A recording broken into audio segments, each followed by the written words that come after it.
Sherry Rasmussen, 1986 yılında bir sabah evinde katledildi. Faili ise 26 yıl boyunca saklandı. Ancak gerçeklerin ortaya çıkma gibi kötü huyu olacak, tarihler 2012 yılını gösterdiğinde, sansasyonel bir hikayeyle, dedektifler tarafından yakalanacaktı. Bir YouTube klasiği olarak, kanala abone olup, videoyu beğenmeyi unutmayın. Amerika Birleşik Devletleri'nin, New York'tan sonra en kalabalık şehri olan, Los Angeles'tayız. Sherry Rasmussen, henüz 16 yaşında üniversiteye girdi, hayali olan hemşirelik bölümünü kazandı. Bu hayalini gerçekleştirirken, aynı zamanda bu üniversitede, hayatının aşkı olacak olan John Rutan ile karşılaşacaktı. Sherry insanlara yardımcı olmaktan keyif duyan, hayatını buna adamak için elinden geleni yapan, her girdiği ortamın eğlence kaynağı, güzel ve hayat dolu genç bir kadındı. 1985 yılının sonbaharında ise, Sherry ve John çifti, bu kusursuz ilişkilerini evlilikle taçlandırma kararı aldı. Ancak, hızlı tempolu, sevgi dolu ilişkileri, tarihler 24 Şubat 1986'yı gösterdiğinde, bir trajedinin haberiyle sarsıldı. Sherry, o gün iş yerinde bir konuşma yapacaktı. Ancak bir gün önce, aerobik sırasında aldığı bir sırt yaralanmasını bahane ederek gitmek istemedi, hasta hissediyordu. O gün John, iş için evden çıktı, ancak Sherry evde kalacak, günü dinlenerek geçirecekti. Eşinin durumunu merak eden John öğleden sonra, gün boyunca eve gelecek olan, birkaç cevapsız aramanın ilkini gerçekleştirdi. İlk başta Sherry'nin evde kalmaktan vazgeçip, konuşmasını yapmak üzere evden ayrıldığını düşündü. Ancak Sherry'nin sekreterini arayıp, gelmediğini öğrendikten sonra endişelenmeye başladı. Belki de başka işi için aceleyle evden ayrılmıştı. Bu sırada Sherry'nin kız kardeşi de ulaşmaya çalışıyor, ancak Sherry telefonlara cevap vermiyordu.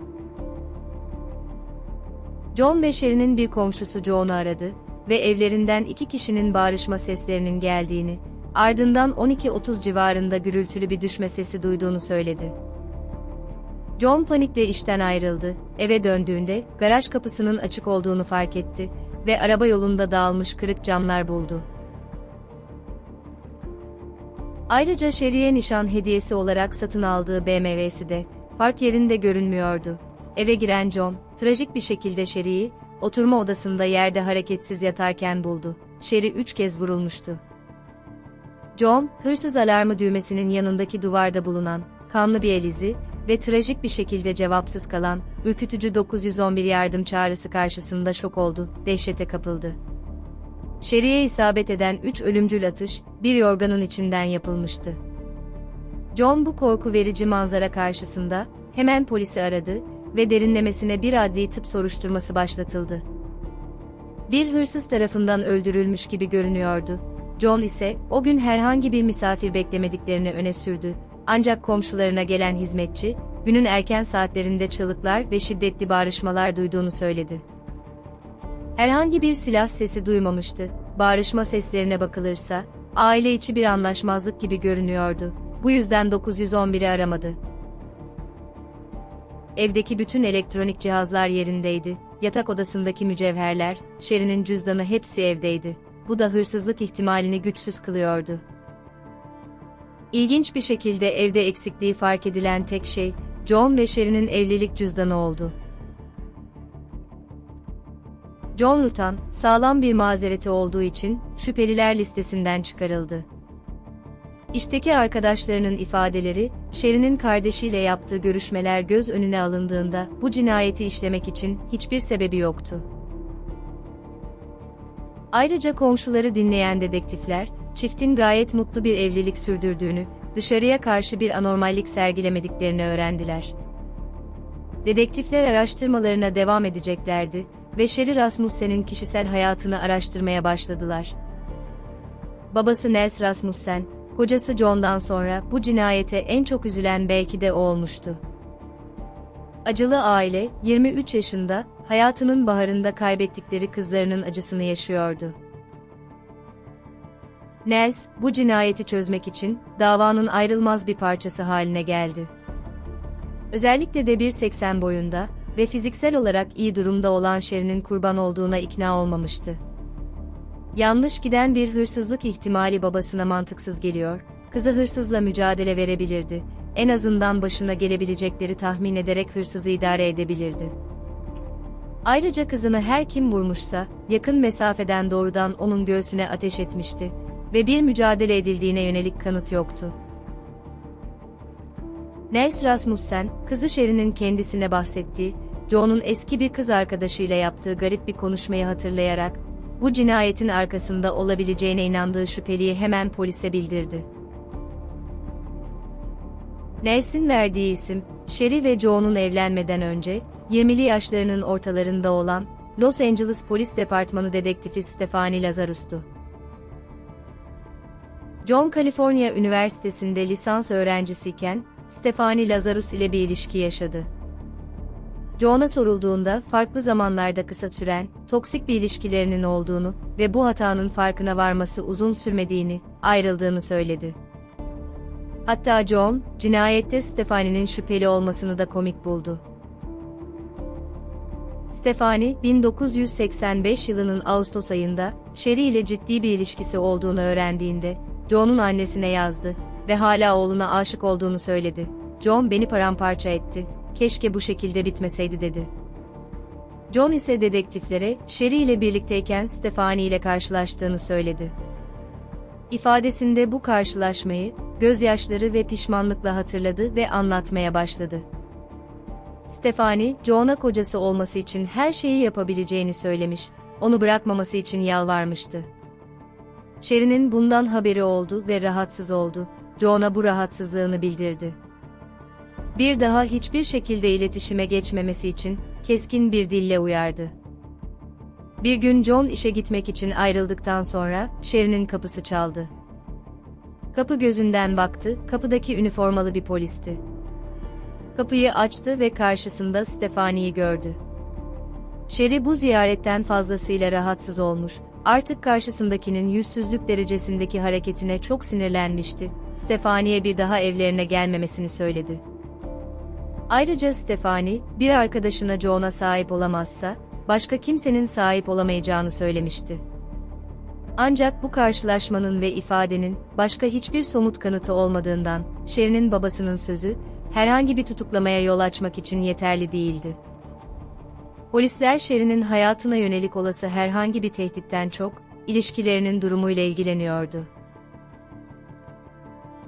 Nels'in paylaştığı bu bilgiler, ne yazık ki polislerin harekete geçmesine fayda etmedi. Nels polise güvenmiş bir şekilde süreci takip ediyor ve Stephanie'nin kızının ölümüyle alakalı, neden sorgulanmadığını sürekli polislere soruyordu. Dedektiflerin teorisi, yanlış giden bir hırsızlık vakası ve sonunda gelen cinayetten fazlası değildi. Çünkü babasının sunduğu bu sözde çözüm, olay yerinden elde edilen herhangi bir kanıtla desteklenmiyordu. Dava, yıllar boyunca soğuk bir dava olarak kaldı.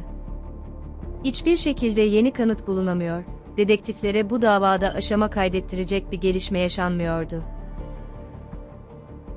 Nels'in, Stephanie'nin garip hareketleri ve davranışları hakkında polisle yaptığı tartışmalar, neredeyse tüm konuşma kayıtları gizemli bir şekilde kayıptı. Baş araştırmacı Lyle Mayer, daha sonra olay yerinden alınan bazı izlere dayanarak, bu izlerin erkek saldırganlar için tipik olmadığını, failin kadın olabileceğini söyledi. Hiçbir tutuklama yapılmamış, Sherry Rasmussen'in cinayetinin kanıtları depoda bekletiliyordu. Ancak Nels ve karısı asla umudunu kaybetmemiş, sürekli polis departmanını arayıp, yeni gelişme olup olmadığını soruyordu. Yeni gelişen DNA teknolojisiyle birlikte, Los Angeles Polis Departmanı'nda görevli bayan polise, Stephanie'ye bakıp bakmadıklarını sordu. Hatta olay yerinden alınan kan örneği ve ısırık izi örnekleri için, testin ücretini kendisi ödemeyi teklif etti. Bu testlerin bir şüpheli olmadan, kendisine bir faydası olmayacağı söylendi. Sherry'nin babası Nels, ne yaptıysa da, polisi bir şüpheli olduğuna ikna edemiyordu. Ancak bu yürek burkan davadaki diğer olası ipuçlarında olduğu gibi, tüm kanıtlar depodan çıkarıldı ve gizemli bir şekilde kayboldu. 1989 yılında ise John, Hawaii'de yapacağı bir tüplü dalış gezisinde, Stephanie Lazarus ile yeniden bir araya gelecekti. Ve buluşmadan önce müfettişlere, emin olmak için Mayer'ı aradığını söyledi. Halen hiçbir kanıt, onu Sherry'nin cinayetiyle ilişkilendirmemişti. Maher'e göre ise, daha önce bu kadar güçlü bir şekilde reddettiği şeyin olasılığının, aklında kalması tuhaf görünüyordu. Ocak 2005'te kriminalistler, Stephanie hakkında hiçbir şüphe olmadığına dair güvence verdi.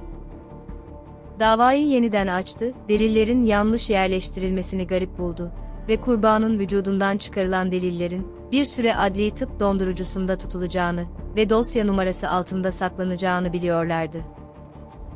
Sisteme girip baktılar, ancak Sherry Rasmussen adında bir kayıt yoktu, bu yüzden dondurucuda elleriyle arama yaptılar. Ve sonunda pamuklu bezi, nemli bir zarfın içinde bulmayı başardılar. Zarfın ön yüzünde Rasmussen yazıyordu.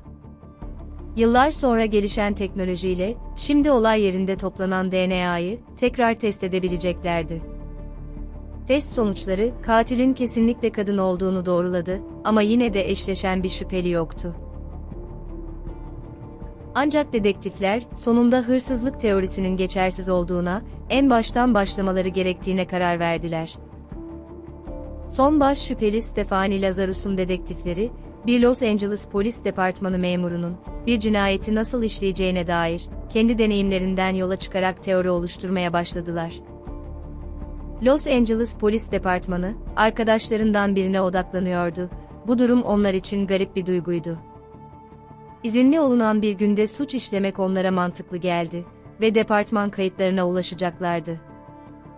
Ve kayıtlarda Stephanie'nin gerçekten de Sherry Rasmussen'in öldürüldüğü gün izinli olduğunu buldular. Bu gelişme üzerine polisler, ifadesini almak üzere Stephanie'yi karakola çağırdı. Stephanie'yi sorgulamaya başladılar. Okay, it's a new case, and reviewing the case, there's some notes to see as far as your name being mentioned. Okay. Do you know John Rutan? Went to school with him. You did? Yeah. How long did you know him? Gosh. Yaklaşık 1,5 saat süren sorgulama sırasında, Stephanie alaycı tavırlar ile sorulara cevap verdi. Aynı departmanda görevli, eski bir polis oluşunu defalarca belirtti. Bunu bir koz olarak kullanmaya çalışıyordu. Sherry'nin öldürüldüğü gece neden izinli olduğu sorulduğunda, alaycı tavırlarına devam etti. God, that's been a million years ago. I mean, you know, what year is it now? 2009? I mean, I graduated in 82. 82, yeah. You know, we dated. I dated other guys. I'm sure he dated other girls. You know, if we asked you for a DNA swab, would you be willing to give us one? Maybe. Because now, Because now now I'm thinking I probably need to talk to a lawyer. Dedektifler artık köşeye sıkıştığını düşünürken, Stephanie ise bu saçmalığa son vermeleri için avukatıyla görüşmek istediğini söyledi.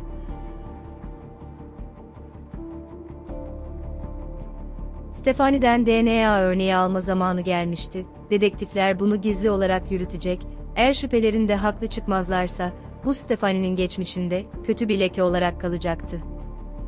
Bunun cezasını da, muhtemelen yine aynı departmanın diğer polisleri ödeyecekti. Bir özel operasyon ekibi, Stephanie ve evlatlık kızını, Costco'ya yaptıkları bir gezide takibe aldı. Ve onlar bir restoranda yemek yedikten sonra, ekip Stephanie'nin kullandığı bir bardak ve pipeti aldı, laboratuvara gönderildi.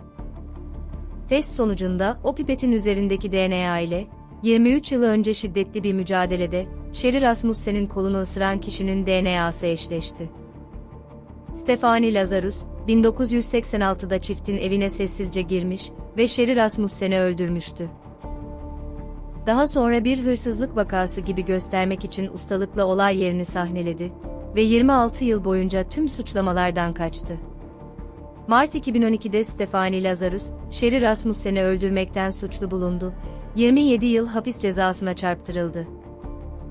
Dava dosyasındaki eksik kanıt, gizemin aslında en büyük parçası, kaç tane polis memuru işin içindeydi ve arkadaşlarından biri tarafından işlenen cinayeti, sırf onu korumak için yıllar boyunca örtbas etti. Videoyu bitirmeden önce soldaki video rahatsız edici olup sadece yetişkin kullanıcıların izlemesi önerilir. Sağdaki oynatma listesi ise sizler tarafından çok beğenilen videolardan oluşmaktadır.